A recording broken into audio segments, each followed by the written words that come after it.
שלום, קוראים לי טובי אליס ואני ספורטרפיסטית מזה 10 שנים. ההתמחות שלי היא טיפול בעיסוי לספורטאים ושיקום פציעות ספורט. הרבה מהספורטאים שאני פוגשת שואפים להביא את עצמם לקצה.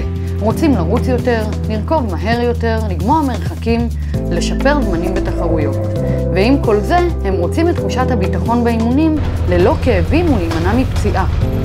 כספורטאית בעצמי ומטפלת, המוטו שלי הוא טיפולי תחזוקה. להתאוששות טובה יותר בין האימונים ולהיפצע פחות. נפצעתם? או שאתם מרגישים את עומס האימונים בגופכם? אל תחכו, אני כאן כדי לטפל בכם. בואו, תהיו הכי טובים שלכם.